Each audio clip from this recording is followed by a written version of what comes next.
Hello everyone. Today's first question is primary function of biceps muscle is A. Shoulder flexion, B. Elbow flexion, C. Radioulnar supination, D. wrist flexion. Biceps muscle जिसके दो head होते हैं, एक long head और एक short head.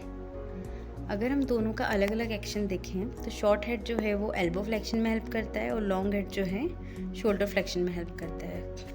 But हमसे यहाँ overall पूछा गया है, so the most appropriate answer here is elbow flexion. Next question, when a baby is lying on the back the reflex cause the tone of the back to increase. A. Startle, B. Asymmetrical tonic reflex, C. Symmetrical tonic reflex, and D. Tonic labyrinthine. So जब भी baby अगर supine में लेटा है तो उसकी जो extensive muscle होगी उसकी टोन ज़्यादा होगी, और जब प्रोन में लेटा है तो जो उसकी फ्लेक्सर मसल्स है, मतलब जो एब्डोमिनल मसल्स हैं, उसकी टोन ज़्यादा होगी। उस रिफ्लेक्स को हम कहते हैं टोनिक लेब्रेंथाइन रिफ्लेक्स। तो correct answer here is D. Move to next question, minimum score of Glasgow coma scale for an unconscious person is. सबसे मिनिमम स्कोर जिसमें सब चीज़ें उसकी ऑलमोस्ट 0 होंगी। A 3, B 2, C 1, D 0. So here the correct answer is 3. Minimum score of Glasgow Coma scale is 3, in which eye opening is also none, and motor response is also none, and verbal response is also none. So here the lowest score we marked is 1. The correct answer is A 3.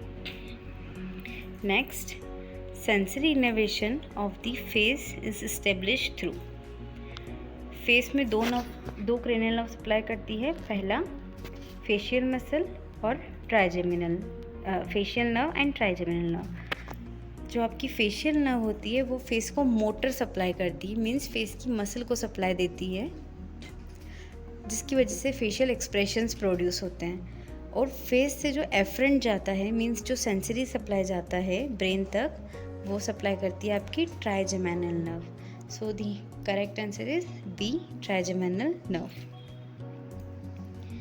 Next question, which of the following statement is true regarding motor learning. Motor learning के regarding क्या statement है जो appropriate है। Demonstration and modeling is not helpful to learn a skill. Feedback do not help in learning a skill. Learning a new motor skill is an active process. Only a consistent practice without variability helps in learning a skill. So here the appropriate answer is C. Learning a new motor skill is an active process. Feedback की need होती है, इसीलिए हम feedback वाला option choose नहीं करेंगे, because यहाँ पर मेंशन है डू नॉट हेल्प। ठीक है, उसके बाद demonstration and modelling is also helpful to learn a new motor skill, but इसमें लिखा है नॉट हेल्पफुल, सो ये भी एलिमिनेट हो गया। Last option, only a consistent practice without variability.